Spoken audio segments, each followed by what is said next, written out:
यहाँ से मानकाछर कितना समय लगा? मौलाना मादाना को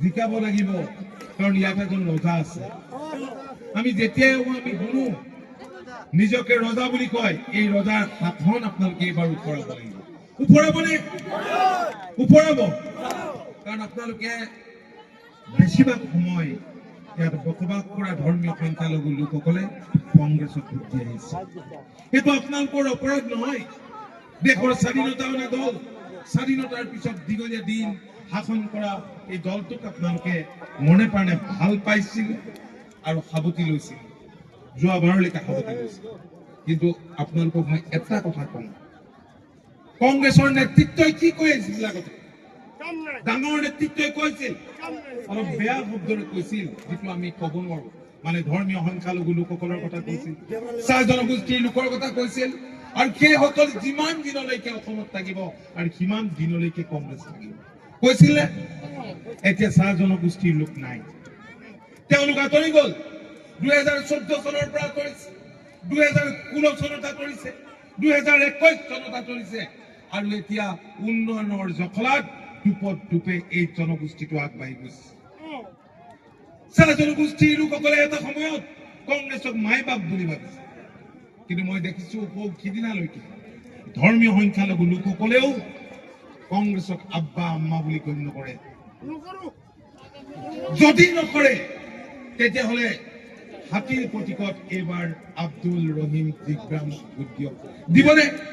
দিবনে বিপুল ভোটত জিকাব লাগে এজন জনপ্রতিনিধি এজন পঞ্চায়েত প্রতিনিধি বহুত পঞ্চায়েতৰ সভাপতি এপি মেম্বাৰ আছে পঞ্চায়েত নিৰ্বাচনতো ওচৰত আহিছিল ৰাইজক লগ পাইছিল ৰাইজক শুনিছিল জিকাবনে নাই ৰাইজে কৈছিল জিকাম জিকিব আৰু কম দিনৰ ভিতৰতে কেতিয়াবা যদি ধৰ্মীয় সংখ্যালঘু লোকৰ অলপ ক্ষতি হৈছে মই বহলকে ক'বলৈ নাযাওঁ মোৰ অলপ দেৰি হৈছে মানকাছাৰলৈ যাম তেওঁ এটা কঠোৰ স্থিতি গ্ৰহণ কৰিছে আমাক কৈছে নহয় ছাৰ এইটো হলে বেয়া হ'ব আমাৰ মানুহখিনি যুগ ধৰি ইয়াত বসবাস কৰি আছে এই মানুহখিনিৰ কথা আপোনালোকে আমাৰ চৰকাৰখনে ভাবিব লাগিব মাননীয় মুখ্যমন্ত্ৰীৰ লগতো আছে আপনাৰ স্বাৰ্থ সুৰক্ষিত কৰব এনডিএৰ এই মিত্ৰজোঁটৰ পাৰ্টি আব্দুল ৰহিম আনে কিন্তু নোৱাৰে আৰ মই সেইকাৰণে আপোনালোকক বিনয়েৰে অনুৰোধ জনাইছো আপোনালোকে সব বাদ দিয়ক আৰু আপোনালোকে ভাবিব লাগিব কাৰোবাই যদি কোনোবাই যদি অন্যায় কৰিছে ধৰ্মীয় সংখ্যালঘুসকলক আটাইতকৈ কংগ্ৰেছে অন্যায় কৰিছে ধৰ্মীয় সংখ্যালঘুসকলক কংগ্ৰেছে অন্যায় কৰিছে আজকে মাটিবাৰী মামলা এটোতো আপোনালোকে ইয়াত বহা এদিন দুদিন হোৱা নাই বহুত দিন ধৰি বসবাস কৰি আছে এই মাটিখিনি আপোনালোকক দিব লাগিছে যাৰ ভিতৰে ইমান দিন নিৰ্বাচিত হৈ তেওঁলোকৰ স্বাৰ্থ সুৰক্ষিত কৰিবলৈ যদি কংগ্ৰেছে কাম কৰিলেহেঁতেন তেন্তে আজি যিবোৰ সমস্যাৰ আপোনালোক মুখামুখি হৈছে এই সমস্যাবোৰ আপোনালোকে নেদেখিলেহেঁতেন পৰিৱৰ্তন আহিছে মানুহৰ মনৰ পৰিৱৰ্তন দেখিছো যোৱাকালি আমি বৰাক ভেলীত গৈছো আমি সোণাইলৈ গৈছিলো আলগাপুৰ কাটলিচাৰলৈ গৈছিলো আমি কৰিমগঞ্জলৈ গৈছিলো এটা হুকিয়া পৰিৱেশ সৃষ্টি হৈছে অগপৰ সপক্ষে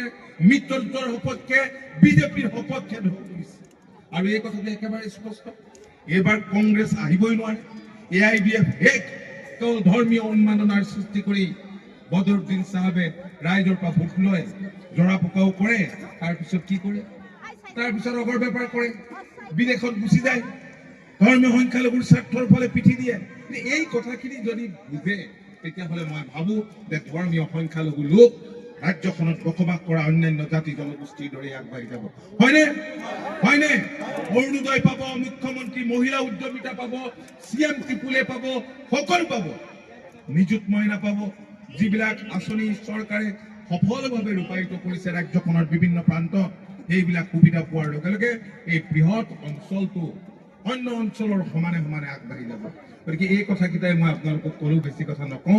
মোৰ দৌৰা সঁহাৰিত অভূতপূৰ্ব আছিলে ৰাইজৰ সঁহাৰি।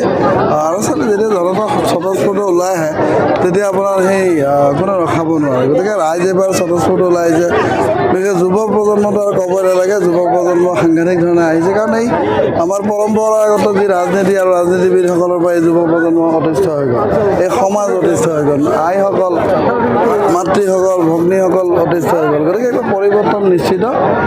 কেৱল মাত্ৰ আৰু ৪-৫টা দিন মই ৰাইজক পুনৰ ক'ম যে এনেকৈ সঁহাৰি জনাই যাওক আৰু আগন্তুক ৯ তাৰিখে আমাৰ ভাগ্যৰ পৰিৱৰ্তনৰ আৰম্ভণি হ'ব।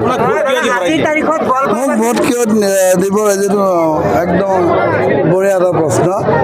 মোক ভোট এইকাৰণে দিব লাগে যে মই নিজকে বিধায়ক হোৱাৰ পিছত ৰজা ঘোষণা নকৰোঁ, গুণ্ডা ঘোষণা নকৰোঁ। আৰু মানুহৰ যি চেষ্টা, মানুহৰ যি আশা আকাংক্ষা, মই আশা আকাংক্ষাখিনি ওচৰত থাকিম বুলি ক'লে তাত বহুতো যুৱ প্ৰজন্মৰ নিজৰ কিহৰ কথা থাকে, আপোনাৰ এই এংগেজমেণ্টৰ কথা থাকে, তেওঁলোকৰ কাম কাজৰ কথা থাকে। জিলা ক্ৰীড়া সন্থাৰ আপুনি সম্পাদক, জিলা ক্ৰীড়া সন্থাৰ আপুনি সম্পাদক, হয়। সম্পাদক হৈ পেলাই আপুনি কি কৰিছে যে ৰাইজে আপোনাক সম্পাদক হৈ মই কি কৰিলোঁ বুলি ক'ব গ'লে কেমেৰাটো লৈ যাব লাগিব আপোনালোকে। মোৰ বিগত 4 বছৰীয়া কাৰ্যকালত মই নামনি অসমৰ ভিতৰত এটা ডাঙৰ চুইমিং পুল বনালোঁ 8.5 কোটি টকা দি। 8.5 কোটি টকা দি এটা ইনডোৰ ষ্টেডিয়াম বনালোঁ, 1 কোটি টকা দি এটা পেভিলিয়ন বনালোঁ, 1 কোটি দি এই ৱাটাৰ চাপ্লাই ব্যৱস্থা কৰিলোঁ, আৰু এটা ষ্টেডিয়াম আমি বনাই আছোঁ। এইখিনিতো অন্ততঃ 4 বছৰত কৰিছোঁ। ফুটবল গ্ৰাউণ্ড বনাইছোঁ। উচ্ছেদটো আটাইতকৈ ডাঙৰ ইছ্যু হৈ আছে। আপুনি যদি বিধায়ক হয় কি মইতো উচ্ছেদটো ইয়াতে আছে আৰু কোনোবা ভাবুকিও দি আছে। ইয়াৰে খিলঞ্জীয়া মানুহ, প্ৰজন্মৰ পিছত প্ৰজন্ম ইয়াত বসবাস কৰা মানুহৰ লগত মই আগতো আছিলোঁ, আজিও আছোঁ। বিধায়ক হ'লেও থাকিম, নহ'লেও থাকিম। ইয়াৰে মানুহৰ লগত থাকিব লাগিব। ধৰি লওক এটা মানুহ 4-5 প্ৰজন্মৰ পৰা এটা ঠাইত আছে, কিবা কাৰণত চৰকাৰক মাটিখিনি লগা হৈছে, ঠিক আছে লওক, কিন্তু মানুহজনক আশ্ৰয়ৰ ব্যৱস্থা কৰিব লাগিব, তাক মাটি দিব লাগিব, ক্ষতিপূৰণ দিব লাগিব, এইখিনি দিব লাগিব। পুনৰ সংস্থাপনটো দিব লাগিব, তাত কোনো সন্দেহ নাই। আৰু যিসকলে কোনোবা প্ৰকাশ কাশ্যপ বোলা এজনে কৈ আছে কিবা কিবি না যদি দিছে, সেইটো হ'ল আমাৰ ইয়াৰে MLA এজেণ্ট। আপুনি চাব পঞ্চায়ততো ইয়াৰে MLA জন একে ৰচুতে সহায় কৰাৰ কাৰণে লাগি গৈছিলে। এইবাৰো একেটা। আৰু প্ৰকাশ কাশ্যপ এজন মদাহী মানুহ, আপোনালোকে জানে। আপোনালোকে বুমটো যেতিয়া দিব ওচৰত গোন্ধি চাব, দিনটো মদ খাই থাকে। এটা উশৃংখল এজন মানুহ, উশৃংখল মানসিকভাৱে বিকৃত থকা মানুহ এটা কথা আৰু ৰাইজে কিমান শুনিব, কিন্তু আজিকালি ৰাইজেও ইগন'ৰ কৰে। তো এই ধৰণৰ ভয় ভাবুকি, প্ৰকাশ কাশ্যপৰ ভয় ভাবুকি ইয়াতে নচলিব। চিধা কথা। কমপ্লেইন এটা দিব নিশ্চিতভাৱে দিম, কিয় নিদিম। আৰু দিয়ে কিয় কৰিব, তেওঁতো দলৰ কোনো নেতা নহয়। 48টা নিৰ্বাচনী সমিতি আছে এইবাৰ ৰাজ্যিক বিজেপিৰ পৰা। 48টা নিৰ্বাচনী সমিতিৰ এটা সদস্য হয় নেকি? ইমানে যদি ডাঙৰ নেতা, কিয় নহ'ল? তেওঁ বিৰোধিতা কৰা মানুহখিনি দেখোন টিকেট পাই গ'ল। গতিকে দলতো অস্তিত্ব নাই, এটা উশৃংখল ব্যক্তি। যিহেতু মানে দেশী জনগোষ্ঠীৰ সংখ্যা বেছি আছে, তেখেতৰ কাৰণে দীৰ্ঘদিনীয়া বহুত দাবী, সেই দাবীসমূহৰ ক্ষেত্ৰত এই দেশী নহয়, ইয়াতে বোধহয় 80% দেখিয়ে আছে। গতিকে দেখি মানুহ আপোনাৰ দেশী হয় নাই,